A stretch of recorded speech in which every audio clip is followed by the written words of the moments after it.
the winner of the Las Vegas 4-wide Nationals, his first win as a Top Fuel pilot in the world of NHRA drag racing. For those of you that are unaware, with this win, it now basically allows Tony to say he's the first person to ever win on all the surfaces available at the Las Vegas Motor Speedway complex that's there, from the drag strip to the circle track to the bull ring, of course, to the super speedway as well. He has won on all those surfaces. He is now 16 points out of the lead in Top Fuel. He's only 16 behind the current points leader, Sean Langdon, as we've now completed about 20% of the NHRA Mission Foods Drag Racing Series Tour. So I'm going to open this up and we'll get a statement from Tony. And then if you'd like to ask a question, please use the hand raise icon, and we will field those questions in the order that they come in. You know, Tony, this was a pretty magnificent day for you and your team. It was among the most challenging surfaces, I think, that any crew chief or any team has dealt with in the last couple of seasons. It threw everybody for a curveball for pretty much the entire weekend. Your mantra has always been one team, all team at TSR Nitro, and I want to talk to you about how that led to this victory. Yeah, it definitely was an interesting weekend that I don't think any of us predicted going into Vegas. The surface there is normally unreal, and we put up big numbers there normally if the weather's cool, but we had hot conditions. I think there were some other variables that played into it that are not worth spending the time talking about, but Safety Safari did an awesome job all weekend trying to stay on top of it, trying to give us the best track they could do, and they definitely went above and beyond and put the work in, but it definitely was challenging for all the teams. I do feel like that was an equalizer that helped us out this weekend. I mean, we're not a team that goes out there and runs 336 to 338 at the top end and runs mid to low 360 elapsed times. But the good thing about what our program has right now is we have consistency. The car's going down the racetrack. We're not putting weak numbers up, but we're just putting average numbers up at this point. But when the guys that we're lining up with know that the car goes down the racetrack, that I feel like puts a little bit of pressure on them as well, knowing that their car has to get down there, obviously, and that it's going to go down there with a respectable speed. So, but Vegas was just one of those weekends where, we had a good race car all weekend. I feel like what I'm talking about on that is that, as slow as the track ended up being for all the teams this weekend, the really low funded teams that don't have as much horsepower and don't have as much backing, it really helps those guys out because they can run those numbers that we ran. That's what they can run anyway. And they really don't have to pull their program back because just that's what the car runs. But for us, I mean, we obviously had to pull it way back. The teams that put those big monster numbers up on the board, they had to pull it even further back to get there. So I felt like that was an equalizer for us. But, 3 strong rounds. I got my first hole shot win in round 1. Half of the equation, I beat Steve on a hole shot in round 2. Just outran Justin Ashley, who made it to the finals with us. But to line up against Justin and Antron Brown and Jasmine Salinas, I mean, that is 3 strong race teams that we're going up against. And Justin and Antron are the top 2 leavers in the class. So it wasn't going to be easy. And I actually let my team down. It was the worst reaction time I had of the whole weekend.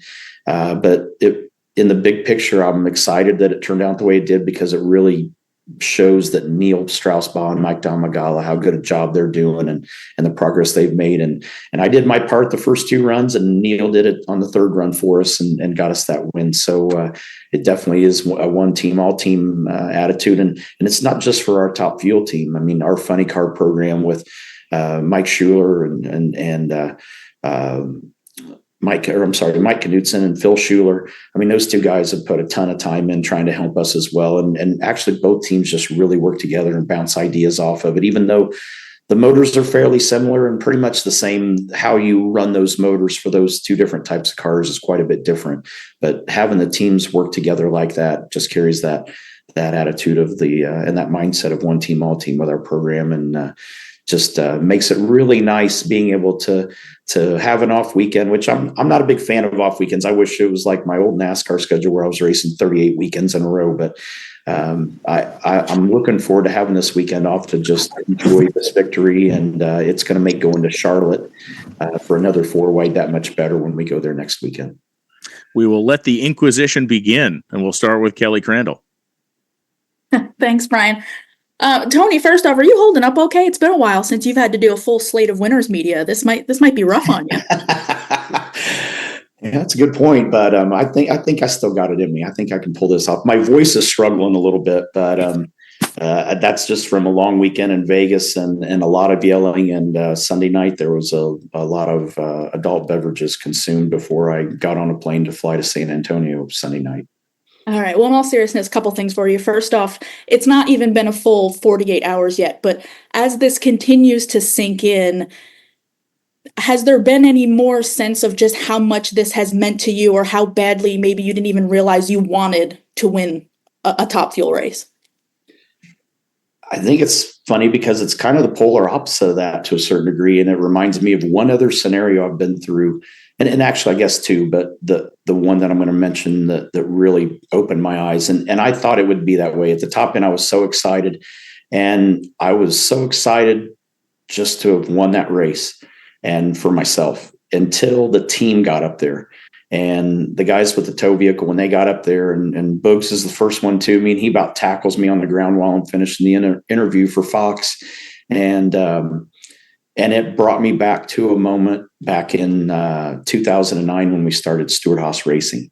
And I remember winning the All-Star race at Charlotte and getting to victory lane. And I was in that mode of, here I was, people were telling me I was crazy. I left Joe Gibbs Racing to go to a team that had a car 34th and 36th in the points. And I had ruined my career by doing that. And here we were from February to May running 3 months with the team, and we win the highest paying event of the year with the All-Star race. And I remember getting to victory lane and looking on they used to pull a semi trailer up there, and the crew guys would sit on the edge of that trailer. And I remember looking on there, and half of those guys were in tears. And I looked at one of the guys. I'm like, what is wrong? What happened? And they said, that group of guys have never won a NASCAR Cup Series race. And that moment, I realized it was not about me. It was not about me proving to all the naysayers that I was going to fail with Stewart Haas.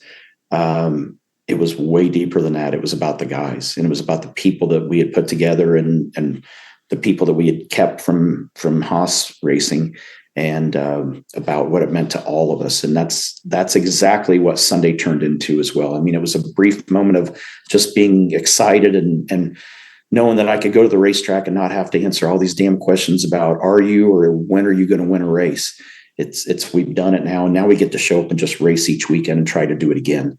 But when we got to do the photos with the team in victory lane, and I honestly didn't even realize it. I knew for Mike Domagala and Neil Straussball, our crew chiefs, I knew how much weight it put on their shoulders, not only running me and my history, but to go through a season like we had after Leah almost wins a world championship, to go and fail last year and finish ninth in the points, and to see that pressure it carries for them to have me in the car with our history and not be successful, the weight they carried. I had no idea that the crew guys carried that same weight. And when we were doing the photos, and we were doing individual photos with the crew guys with the trophy in the car, one of them had mentioned that they were just happy to get that monkey off of their back, and that they're going to show up at the racetrack with a lot less stress. And I had no idea it affected those guys that way. So it went away from what it meant to me to what it meant to our whole team and our whole program, and made me think of Charlotte back in 2009 again. So I have a feeling during the week this week, it's going to sink in more for me. I think the initial reaction for me when it happened and when everything kind of calmed down was what the impact, not in the sport of drag racing, because I realized winning one race in drag racing isn't rotating the earth and setting the world on fire by any means. It's one win. But I think for what it means to me and what it does in the history books of motorsports was very significant this weekend with everything that we've won in. And now you add a Top Fuel dragster that no one in history of motorsports has ever done that. So to add that to the history books, I think is personally what, at this point right now today, that is what the one thing that sticks out in my mind. But, having the week off to be here in Havasu and being able to go do some things with my family, with Leah and Dom, and we're wanting to get on the water this week finally, just to be able to do things like that with my family. I think that's when it's all going to set in and really resonate with me of what it means to me personally. Jan, you're up next. Jan Spiegel, you're up next. Hi, Tony. Congratulations. Thank you. Tony, how special is it to share achievements like this with your family now that you're a family man? Yeah, it was, like I mentioned, when I first turned off the racetrack, it was about me at the time. And when the three crew guys got up there, that tone started changing. It changed again because they put you on the stage, for the three winners, and we're spraying the champagne, and then we get in the truck and we're driving down the track, riding with each other, and we're talking about our days with each other and how we all felt. And then you get to the small stage that NHRA brings out on the track and lets the fans come out and celebrate. And I'm doing the interview up on the stage and holding the trophy and seeing the fans and just feeling the vibe of it. And Jason turns his head and just out of nature, I guess, I turned my head to see what he was looking at. And there's Leah coming up the steps with Dominic. And I am not going to lie, I about lost it. It was a feeling that I've never had before. It was the cherry on top, honestly. And I think by the end of the day, that probably went from being the cherry on top to the 2 scoops of ice cream to begin with. I've sat there from day one that Dom was born going, he's never going to see me run a lap in NASCAR. He's never going to see me win a race in IndyCar or watch me run an IndyCar. I don't know if I'll ever get back in a wing sprint car again. I want to, but I'm also realistic at my age that it's not advantageous necessarily. And the sport's just getting so competitive and with young guys that I don't know if I can do it anymore. Maybe I can, maybe I can't, but most likely he's not going to see me at an age where he's going to remember it. He's not going to see that either. So to be able to have him there, to be able to have photos in victory lane with him, he's not going to remember it, but he's going to have photos that he was there and that he was a part of it, and that he got to do it with his dad. And that is something that later in the evening that really started setting in and was very sentimental for me for sure. Not to mention my wife. I don't leave her out of this because if it wasn't her, I wouldn't be here in the first place. But Leah, to be there and see her as well. It's just, she came in before the finals, and I had just got some bad news. That literally 15 minutes before we rolled up there, I got a text message from one of my best friends that his father had passed. And I was sitting there in conflicting mindset, and Leah came in and sat down, and I told her what happened, and she knows that family as well and felt bad. She goes, "You have to go to war right now."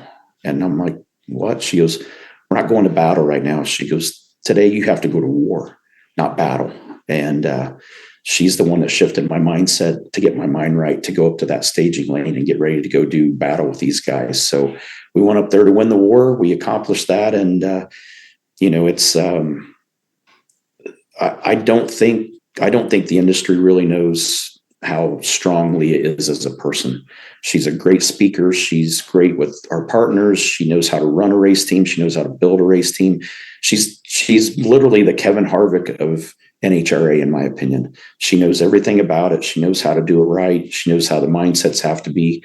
And on top of that, she is one hell of a teacher. I mean, to teach me how to not know anything about the sport, and with a year of alcohol experience and what we did last year to get us in a position to win a race, a lot of that is due to her and her teaching. So, it was great to spend that moment with Dom just because of sentimental reasons. But for the last 5 years of my life being with Leah and what our relationship's been together as a family, and now have both of us as Top Fuel winners, that's a pretty cool feeling for your family to have. Greg Engel, you're up next. Hey, Smoke, congratulations. Miss you over here in NASCAR, but glad to see your success in NHRA. You've always talked about the challenge of drag racing. What part of the process has been the toughest to master, and how did you overcome it? I think for me personally, and I don't think it's this way for the other drivers, I think it's come natural for them, but coming from all the different forms of motorsports that I've been a part of, when I went to get ready for the race, I did everything I could to stay as calm as I could and be as relaxed as I could be. Something that I had a lot of trouble last year with was, we finished 5th in reaction time average for the season. So, ahead of Tony Schumacher, who's an 8-time world champion, and a bunch of other great race car drivers in NHRA, but had looked at where the deficit was there and tried to figure out how do I get myself in a position to go from 5th to 4th or maybe 3rd this year? How do I just improve on it and close that gap? And one of the toughest things for me, honestly, it hasn't been anything to do with driving the car. It's literally about how do I get my mindset right and get up for the race. And, when I started dating Leah, she was like, I want you to ride in the tow vehicle with me. Well, I would ride with her, and I rode with her for, I think, 3 events, the first 3 events that we went to. And I got to where I couldn't take it. I could not ride in there. She's playing music that's upbeat, and she's playing it loud in there, and she's trying to get her energy up. And I'm in the mindset of we're getting ready to run up there, and I'm trying to get myself calmed down because my adrenaline's going too. And finally got to where I'm like, I can't ride with you because I'm getting anxiety because you got your music. She goes, yeah, that's what I have to do. And I'm like, well, why can't you just get yourself in a calm space and focus that way? And I understand it now. You don't know what you don't know. And so for me, having to learn how to get in the staging lanes, how to be uber alert and attentive to what's going on, but have that balance. And I think I'm starting to find a balance for me of how I'm calm when I get to the staging lanes, but I'm very alert and very ready to go and get that mindset that when we're the next group to run, I want to be in a certain spot. I want to be in a certain mind space to go up there and do my job and to be quick on the light and to be ready to react. So that literally has been the toughest thing. The driving the part from the time the light turns on to get to the finish line, for me, has been the easiest part. And I know that it sounds like it should be polar opposite of that, but there's some instincts that do kick in that have transitioned into to driving the car. The procedure of everything, when we fire up, when we do the burnout, when we come back, when we stage, the cadence of all that is super important because the amount of fuel that we burn every 10 seconds, the amount of that is astronomical compared to any other car. And what it does weight balance wise to the race car is super important. So that was probably the second thing that was a real big deal, was understanding that if anything was slow at the beginning of the procedure, and if I had to do a longer burnout, well, that's a lot further distance I have to travel back. So trying to gain some of that time back by coming back a little quicker and being mindful of the time that we're spending during the procedure. It's a lot of those things that we would never think about in NASCAR or IndyCar or sprint car racing. It's just not variables we have to consider. So, like I say, the majority of it was things that didn't pertain to the actual run of the car. It's the procedures and the mindsets going into it. Real quick, you've gone from wheelman, NASCAR champion, T-motor, now winning drag racer. What's next for you? What's left? Monster trucks, air racing. What's next? I drove a monster truck. I remember, I think it was Kevin Hamlin, who was Dale Earnhardt's crew chief in 2000. Kevin, myself, Elliott Sadler, and somebody else. They had 4 of us race monster trucks in the infield just off the backstretch at Talladega, and I broke my back that night and didn't realize it. I ran the last 6 races with a broken back and finished the season. But I've already crossed that bridge. I have no interest in racing. Well, I don't know. We have a partner with X Insurance that has an offshore boat, and they're trying to convince me to come drive that. So I've kind of learned to never say never, but I think the only things we haven't done is anything motorcycle wise, and I don't have the talent. I'm way too old to start a motorcycle career. I haven't done figure 8s, but I don't know, with breaking my back 4 different times now, if that's a good idea. But definitely the boat stuff might be a little bit intriguing, but that would be the last thing that I think I would try outside of what we're doing. And for the record, I like what I'm doing. I'd like to be around here for a long time. Thanks, pal. Congratulations again. Appreciate it. Emmett Jenks, you're up. Thank you very much. Hi, Tony, Motorsports Journal. You've had a tremendous history, and you touched on it briefly. Exactly how many series have you been in, and which ones have you won in? Do you have that off the top of your head? I don't, but I can assure you that is one thing that on the flight home, when I was reading it on some of the other social media posts on other sites, I read a couple of them, and it's a really cool list. And I went, well, they missed this one, they missed this one, they missed this one. There were about 5 things that they'd missed. But I that is something that is a goal of mine this week, since we have an off weekend coming up. I want to create an official list of what we've raced, what we've won in, what we haven't won in. And I have a feeling I'm going to be overwhelmed with it. I think it's a little larger than what I thought, but it's also because of great people that I've been around, and I've drove for great race teams and been a part of some great programs that helped me accomplish those goals. But I am going to create that this week. It's on the list. Well, that TikTok would be amazing. And second off, I just covered the 50th Grand Prix of Long Beach, and of course you have IndyCar experience, NASCAR experience, and everybody talks about the double in the month of May. I was wondering, it would be kind of cool to see maybe Indy 500 and a drag race as a double. What do you think? Well, I might be a part of some Indy 500 stuff, but I don't know yet. But I don't think it's going to be in the capacity you're thinking of and hoping for. But yeah, I mean, same thing. I mean, I have so much respect for everybody at IndyCar. I mean, I've got a lot of friends over there. You know, obviously Marco Andretti and I are really close, but have a lot of friends in IndyCar, and I respect that sport so much. For me to go to Indy now, after the last time I was in an IndyCar was 2001. So 20 plus years now, to go there and even think that I'm going to be competitive is, in my opinion, very unrealistic. And do I feel like I could make the race and have a solid showing? I do feel like I could do that, but I don't feel like I have what it takes, not being in the cars for so long. These guys are so good in these cars and have such a good feel and read on what these cars are and what the car needs. I don't feel like I would have that input to give to the team to help us make the right decisions to put the package together to have a winning car. I've already got enough participation awards from Indy. I mean, we finished 5th there, was our best finish. The only way I want to go back and try to race the Indy 500 is if I truly feel like I have a shot to win the Indy 500. I think whatever team I would end up with would be capable of doing it. I don't feel like I would be capable just because of seat time right now. So I just don't think it's in my cards, but I can promise you there's a guy that during the month of May that I'm going to be watching that I don't get a chance to watch do that very often. Well, pretty amazing, moving from 700 horsepower plus type vehicles to 11,000. I just don't know how you do it, but congratulations. Just awesome. I appreciate it. Thank you. I'm good at it because I'm too lazy to work a real job, and I have to be good at driving race cars. So it's just whatever it takes. Going to jump to Justin with Athlon Sports. Awesome. Thank you, Tony. Congratulations. You have probably the most diverse win list out of anyone out there right now. So I just wanted to ask you, based on all your history of everything that you've raced in, where would you rank this as far as your first career wins in other series? I'm looking at like as far back as like IROC and even some other things, even when you were running the SRX series to now this past weekend.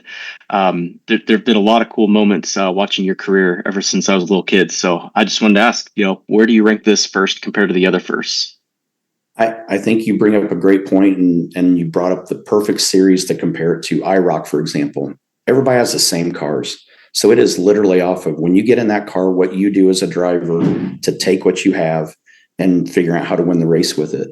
Where drag racing's a little bit on the opposite side of that. As much as I want to be that factor that wins us the race and that I can manipulate the car and do this and that, I can't do that here. It's that car is going to run what it's going to run, and that's dictated off the crew chiefs that are tuning the car. I still have responsibility, and I still can affect the outcome. If I take a nap on the starting line and I have the fastest car, I can still finish last in the group. So I still have my part of the equation, but the crew chief is a much bigger factor in that equation in the team. So I think of importance. I mean, it's important because of what it does in the history of motorsports. It's big for me as a driver to accomplish another form and get a win in a form of motorsports that through the majority of my career, anytime I went to do something new, there was always a group of people that said, well, he'll fail at this. He won't figure this out. He's not going to accomplish this. So I love the naysayers. They fuel the fire and my passion to win and do something that people say I can't do. So I hope they stay around. I hope they keep telling me I can't do stuff, because that's my motivation. But it is big. It's a big deal for me. I mean, I know it. I don't have a deep rooted history in drag racing like my wife does, but because of Leah and because of the relationship I have with Matt Hagan as our teammate and so many people that I've met, it doesn't take long to appreciate the history of it. And it doesn't take long to appreciate how hard it is to win at this level. So because of that, it means a ton to me to pull this off and knock this off the list. And I do feel like it's just like every other form of motorsports I've been a part of. I feel like the first one is always the hardest one to win. I feel like so many times when you're trying to win that first one, emotion gets in the equation and the nerves get in that equation, where once you win that first one, everybody calms down because their demeanor is different, because they know we can do this. We've done it. It's there. It's in the history books. We've done it already. So you don't have to try to prove something to everyone anymore. You just get to go do it now. And that's what I'm looking forward to when we go to Charlotte. It's just the fact. I told the guys in our team meeting, I said, we get to just go race now. We don't have to prove anything to anybody. We get to just go do what we do, not have to answer all those questions of if and when. We get to go race. So because of that, that's what those variables outside of the obvious make it super important to win that race last weekend. And, the great thing is we get to go to a track in an area that is very sentimental to me in Charlotte, and we get to do a 4-wide race, which is, I truly enjoy the 4-wide formats. It's been an equalizer for me because there's so much talent in drag racing, and everything about what you do in drag racing is about repetition and about being consistent and being accurate with it. When we go to these 4-wide races,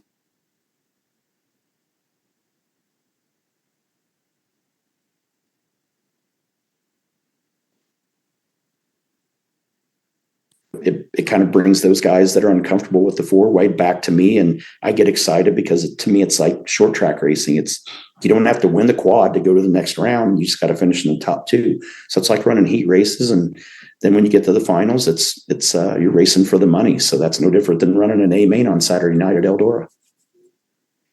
Dustin Awesome. Long, you're up next. Thank you.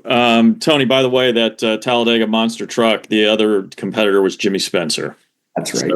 Which amazed all of us that he could get his fat ass up in a monster truck anyway. And I told him that night. I'm like, I feel like the monster truck should be riding you, not you riding it. Hey, I want to get your perspective, Tony, on the double. And there's no guarantee that Kyle Larson's going to do this beyond next year. And I'm curious of, might we, you know the challenges as much as anybody. Might we be seeing somebody doing this for the last time for several years or maybe ever? And are you rooting for him to match what you did in completing all 1,100 miles, or is there something special in just being the only man on the planet to do that? I think it'd be easy for Kyle to do that. I think matching the mileage, being on the lead lap in both of those races, I feel like for Kyle, that's very easy for him to accomplish. And I don't think it's out of the realm for him to beat what we did as far as performance. I mean, sixth at the 500 and third at Charlotte. He's more than capable of beating that as well. I think anybody that has a record in the back of their mind doesn't want it to be broken. But if it's going to be broken, Kyle's the guy I want to do it. I mean, I think the world of Kyle Larson. We're good friends. I have so much respect for him as a driver, and anytime that he's racing anything on dirt, I'm a fan and love watching him drive. So, yeah, I'm going to be pulling for him during May just because I know his history. He's a dirt track guy at heart. We have similar backgrounds because of that, and you're always rooting for somebody like that. But I mean, like I mentioned, I have so much respect for the guys that are racing in IndyCar right now. I mean, that's a tough task to do. So if he does it, he deserves all the accolades that come with that, because it is going to be very hard to beat those guys. But Kyle's also somebody that he's getting so much more depth in his program, in himself, about how he thinks about things and how he analyzes what he's doing. I mean, he was kind of just a plug and play guy. It's like you pick him up by the back of his collar, you drop him in a seat, you tap him on the head, you tell him to play nice with the other kids, and you send him on the racetrack, and he just goes and does what he does. But this is something where there's a lot of thought that has to go into winning an Indy 500. It's more than just having the fastest car and being the fastest driver. The 500. There's so many elements to that you have to think about as a driver to put yourself in the position to be there at the end to race for that win. And that's something that he has to think about. And he did that last year as well. But just a simple thing like speeding, coming on pit road. I mean, those are the things that you have to think about as a driver that are things that you sometimes can't recover from. So sometimes the risk versus reward and analyzing, that little bit I want to push to get everything on pit road. Well, if it goes wrong, we saw what happened last year. So those are things that he now thinks about and analyzes every aspect of it before he goes and does this. But I don't think it's the end of it. I don't think if this is the last time he does it. I think the fact that Robbie Gordon did it and John Andretti did it and Kurt Busch has done it, I've done it, Kyle's done it now. I mean, it's proof that it can be done. And it very easily would have been easy to say after the first or second guy did it that it may not ever happen again. But there's going to be that special person that comes along even after Kyle's generation's over. There's going to be that next generation, and there's going to be that one special person that opportunity is realistic and deserved. And, hopefully they will continue having those opportunities to do the double like that. Thanks for your perspective. I appreciate it. Let's go to Connor from WRIC. Hey, Tony, how's it going? You are a first-time dad. I am also a first-time dad. So I want to ask you, how has your life been juggling newborn and racing? Well, it's not been as bad as you would think. My wife has done all the heavy lifting on the taking care of Dominic's side. I can't take care of myself. So she realizes that it's in everybody's best interest if she does the important stuff with Dominic. But she's done a great job being a new mom as well. She's a first-time mom. I'm a first-time dad. We run a race team. We drive race cars, and she's very active on the weekends with the race team. So she's probably had a bigger adjustment going to the races on the weekends than I've had. But I think it was probably one of the coolest parts of it was seeing Leah bring Dominic on the small stage that they bring onto the racetracks. So the fans can come around and join in the celebration Sunday. I had no idea she was coming with him. And when I turned around and saw her, I literally almost lost it up there. But that is a great feeling, having him there. And, versus being at a NASCAR track where, he's really not going to be in the garage. He's going to be in the motorhome lot, in the motorhome when you get back. Dominic is literally in the middle of our pit because our hospitality trailers and tents are right in the pit area with us. So knowing at any second, 30 feet away from where our pit is, I can be in there and hold my son means a lot to me. And I told somebody when we ran the pro event in Bradenton earlier this year, it was a miserable trip down there. We made 14 runs in 5 days, and the car only made it down track 3 times out of that. And I went back to the motorhome to get a sandwich in a small break that we had. And Dominic looked up at me and just smiled. And I totally forgot how upset I was about the failed run that we had just had. And I said, we're going to have to put this kid under salary this year. And somebody was quiet. I said, he's like your emotional support human that is going to play a big role in this team of, if things get challenging and get tough, that's where I'm going to reset myself, is go back there and spend time with him, even if it's for 30 seconds. That reset can be very valuable with what we do and the mindsets that we have to have drag racing. So having my family there and having Leah as my coach, and she, like I said, she works with that team nonstop. So to do this as a family and to have my coach as my wife and have my son nearby, I mean, that makes everything worthwhile. And speaking of, I don't know if you can see my screen, but you got a cutie right there. There you guys are. It's adorable. And your wife, God bless her soul, there she is getting some much needed rest. And if you guys haven't followed his Instagram, the great story, great journey on there. I wish you the best of luck in fatherhood and the best of luck in this season. Thank you. I appreciate it. It's definitely having Dom this year, part of this equation is definitely, no matter what the outcome of the year is definitely going to be a game changer and add value to our program. So I jokingly tell everybody, if I'd have known that it was going to be this good on our first date, if I'd have known on our first date, Lee and I were going to be where we are, I would have got her knocked up on our first date. This process started a little quicker because it has been the experience of a lifetime for sure. Absolutely. Are you guys going to race by chance? we have started those conversations of what does life look like in the next couple of years for her getting back in the car, and one of the main variables in her equation is what does that look like for me behind a wheel of a car. So we're trying to figure that out, but she has mentioned that multiple times. I still think it's a terrible idea. I feel like it's a no-win situation for me, but it's a massive win for her. If she wins, it's great for her. If I win, I get kicked to the couch. If she wins, all my buddies call me and tell me I got my butt kicked by my wife. So just trying to figure out where this is a positive for me. Definitely on diaper duty if you win, right? Absolutely. Yeah. Right, Tony. Again, thank you so much for taking the time to answer these questions. Again, best of luck in fatherhood and the rest of the season. Appreciate it. Thank you. Samantha, you're up next. Hey, Tony, congratulations on the win. You're leaving 4 wide at Vegas and coming to 4 wide at Charlotte for the 1,000th Top Fuel race. Can you kind of put into words what it means to be a part of such a historic moment after getting that first win over the weekend? Yeah, I was asking them in the media center after the race Sunday when they mentioned that. I said, "Are you sure this wasn't the 1,000th one this week?" So I was secretly hoping, but that was something that made Vegas special too. I mean, 25th anniversary of Las Vegas Motor Speedway, so a different style trophy there as well, and being able to win a historic one like that meant something. But definitely to be a part of the 1,000th race with NHRA at Charlotte is. It's going to make what's already going to be a cool way to start the weekend, just being there as the previous race winner, being a part of the history of that. And, for me, it's awesome. I mean, being a part of the sport and, going into their 1,000th race and knowing that NHRA's 75th anniversary is next year and being a part of that in some capacity, whatever it's going to be, is really cool to be a part of that. I got to be a part of NASCAR's 50th and I just know how historic moments like that, how important those are, and to be able to be a part of it is going to be really special this coming weekend. And when you look at Charlotte and 4 wide going back to back, does that make it easier for a driver to come in with that mentality of knowing I've already mastered a 4 wide at Vegas, I can master the 4 wide here in Charlotte?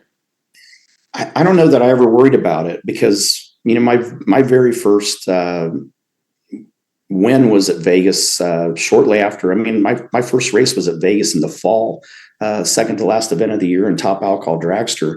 And then the following season, our third event was the 4 wide at Vegas for Top Alcohol. And we win that race.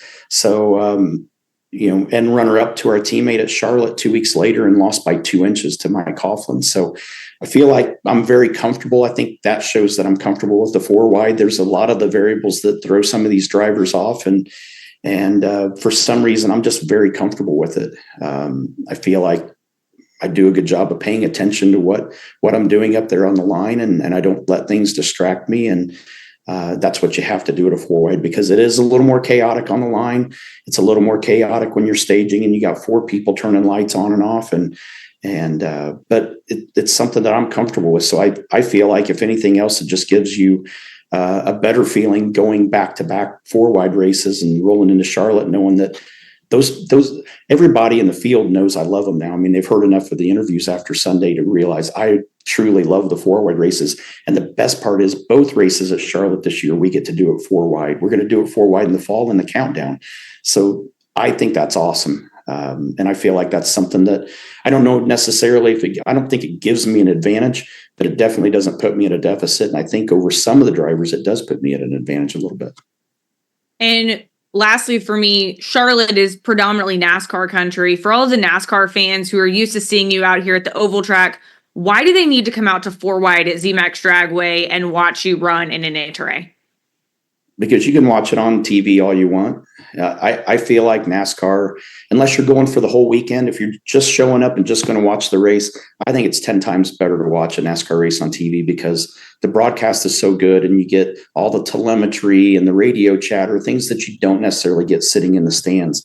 And you get to see replays and perspectives where NHRA, the Fox broadcast is amazing. To sit there and see the slow-mo version of what happens when the tires shake and when the tires spin and cylinders going out and, when Tony Petragon's talking about it, eating a head gasket out of it, the things that Tony and Brian Loams can see on the replays and Brian's calling a race that happens only for 3.5 seconds. So he's got to call things really quick and he's got to pick out the important things to talk about. But you don't get the whole experience of what NHRA drag racing is truly about. When fans can sit there and literally buy one ticket and they get to go everywhere on the property but the starting line. That's literally the only place they can't go. And for fans to be able to have that access, to be able to stand around at the ropes, and when the drivers have time, they come out and sign autographs, to be there when we do the warm-ups and smell what nitromethane fumes smell like, and to feel the vibration, the concussion of what it does. And literally the first time I went to a drag race, I felt the insides, my organs inside my body move. And I'd never been to any form of racing that made that kind of concussion to make your body do that. And it was probably one of the greatest things last year, of fans that came to a drag race the first time to watch us run in particular. And if I could catch them at the end of the day after they had seen it, I said, "What do you think?" And the number one overwhelming response was, "I had no idea." So that's what you guys in the media need to portray to these fans at these markets that we're going to, is that we can talk about it all day long. Go one time. If you don't like it, you don't ever have to go back. But I guarantee you, if you go once, you're going to want to come back again. Every one of the people I've ever talked to in the last 2 years of running alcohol for a full year in Top Fuel, that is what they've said. And the great thing is, motorsports fans, you don't have to just be a NASCAR fan or just a drag race fan or just an IndyCar fan or just a sprint car fan. You can watch multiple forms of it. You know, we can catch it, even though they run at the same time. Yeah, you might have to watch the replay of the Cup race at the end of the day if you go to a drag race. But you can do it. It's not a problem. It's easy to do. So fans can just add drag racing to whatever form of racing they're fans of. I've got so many of my dirt track buddies in wing sprint car racing that have never followed drag racing, and they're racing on the weekends while we're racing at NHRA races. But they are watching what we're doing and watching the replays after the weekends and following it diehard now. And that's the part that I love about coming over and crossing over from all the different forms of motorsports to drag racing now, is we're bringing fans that have never been exposed to it, and that follow and are diehard fans in other forms of motorsports, and saying, "Hey, you can add this to it. You don't have to get rid of what you like. You can just add this on top of it." And seeing the fans' reaction to that once they've been to a race is just unbelievable. So you guys, it's your task now. I'm tasking and putting the pressure on you guys. Get them to a racetrack one time. If they don't like it, tell them you don't have to come back. And they can come tell me they didn't like it at the end of the day if they want. But I haven't had one person that was a NASCAR fan that went to their first drag race that came by and said, "You know what, this isn't for me." So that ought to speak volumes. Perfect. Thank you. I appreciate it. Sorry. Thank you, Samantha. Tony has a packed afternoon, so we're just going to have time for effectively one last question for David Hoffman. You can go ahead and take us home. Thanks, Brian. Thanks for taking the time. Tony, got a quick one for you. You mentioned on the broadcast how you're probably going to be hurting in the morning with the celebration. How was that post-race celebration? We're going to finish this one on a sad answer, unfortunately. Like I mentioned in Victory Lane, one of our partners, Rusty Rush, we lost his wife, Jenny, last week. And my wife, Leah, organized a nice dinner for all of us that, had a balcony that we could all celebrate a little bit on.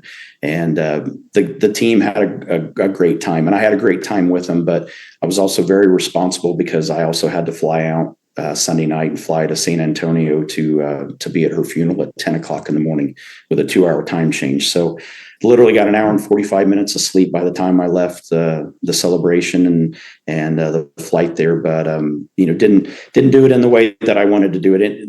And the way I always dreamed it, I'm like, man, if we win a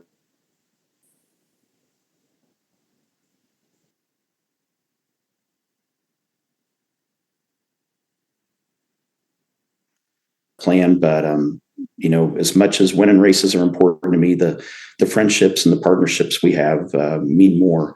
And it was important to be there in San Antonio for Rusty Rush and his family and Jenny. And I didn't want to do anything that was going to compromise how I was going to feel when I got there. So that's probably the great thing about having an off weekend this weekend, is we get a mulligan and we get to redo it this weekend without going to a race, and we'll get to celebrate with our friends here in Havasu. And that'll make rolling into Charlotte that much better too. We'll get to at least celebrate with our friends and family in Charlotte that are our racing family, and start the weekend off right there. So, but I promise this week I'll make up for it. After I got to get that list done, and when I get the list done, then I'm gonna uncork one night this week for sure. That sounds good. Prayers to them and to you guys as well. Thank you, Tony. Appreciate it. Tony, thank you very much, man. I know you got a packed day of media. You got stuff to go to here. I'd like to thank everybody for spending some time with us this afternoon. You will receive a link with the recording here for any sort of quotes and stuff you want to pull out of that. We will be at ZMAX Dragway for the American Rebel Light 4-Wide Nationals coming this weekend or the following weekend. And Tony will be a big part of that 1,000th top fuel race in NHRA history. All kinds of pageantry going on that weekend, including a specialty trophy, the likes of which no one has seen yet, or maybe hasn't seen since 1963. Thanks, everybody, and we will see you at ZMAX Dragway. Thanks, Brian. Thanks, Tony.